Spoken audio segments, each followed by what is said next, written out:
Hello, this is Into Sana. Here we speak calmly and clearly about health and prevention. Enjoy watching.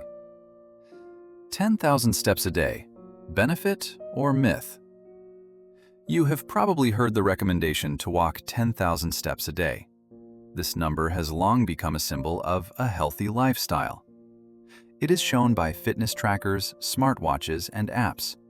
And it often feels like if you did not reach those 10,000 steps, then you did not do enough. But is 10,000 steps really a mandatory standard for health?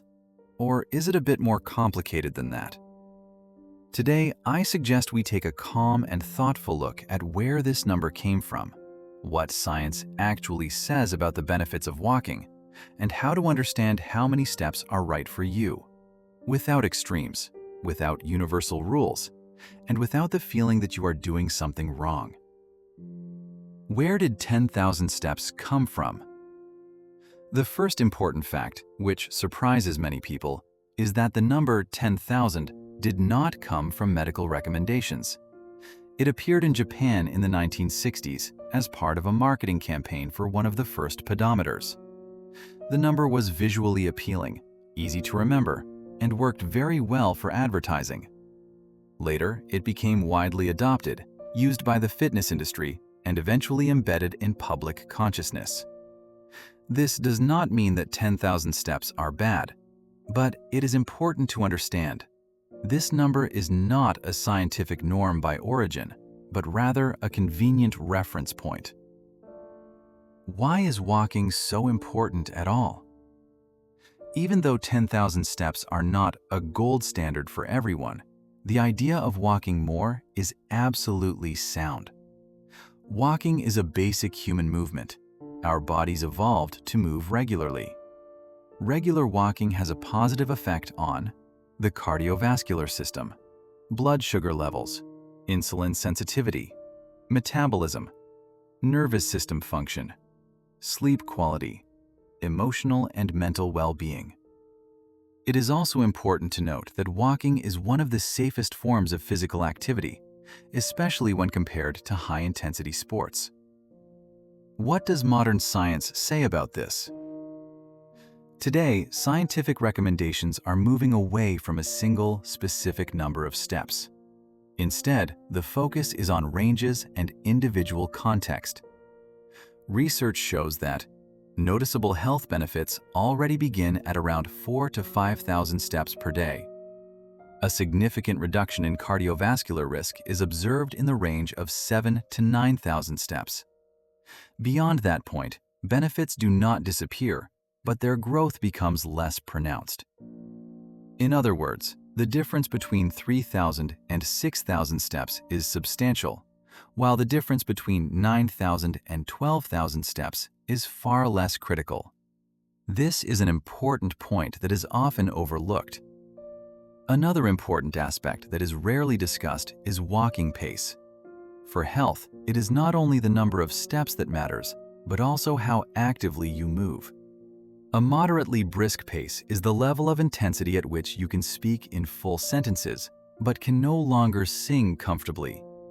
At this pace, heart rate usually falls roughly within the range of 100 to 120 beats per minute for most adults.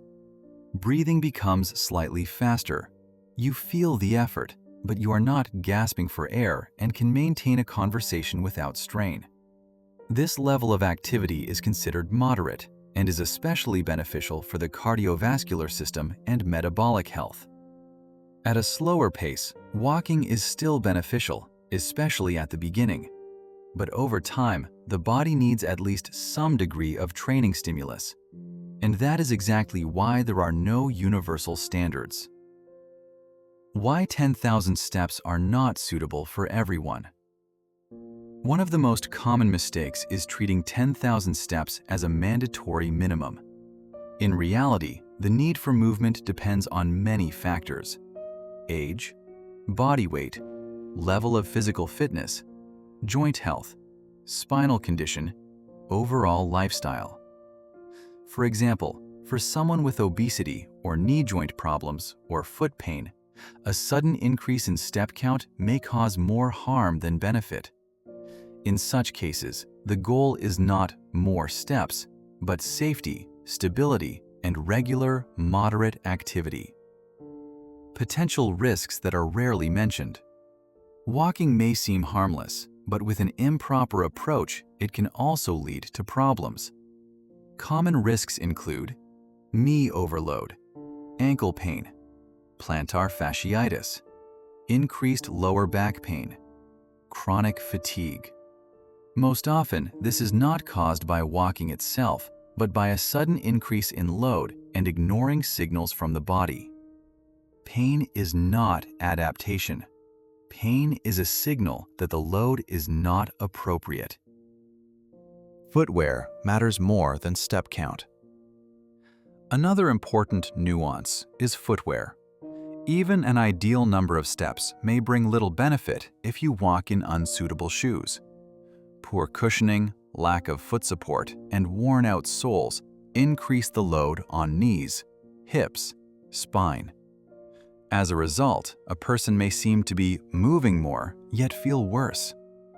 Good footwear is not an investment in comfort, but an investment in the health of the musculoskeletal system. Posture and walking technique. Few people pay attention to this, but walking technique matters.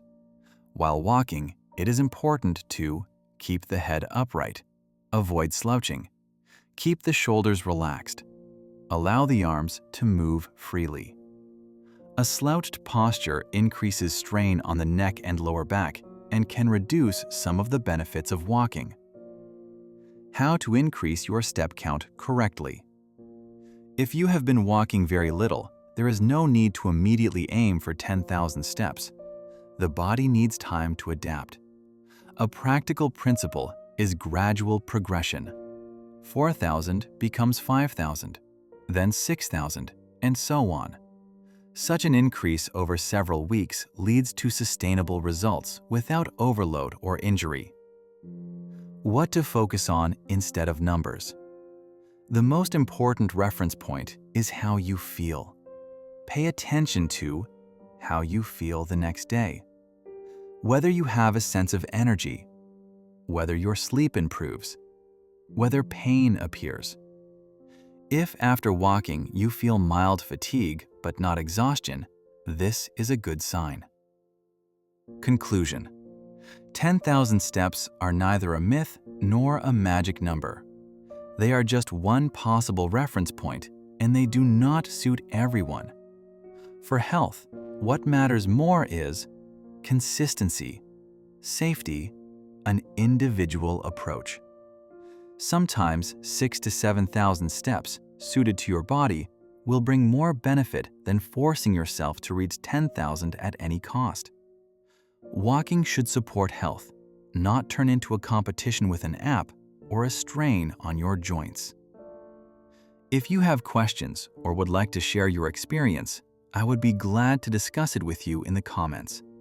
In the next videos, we will continue to calmly explore habits and topics that truly influence health maintenance and quality of life. Take care of yourself. See you in the next video.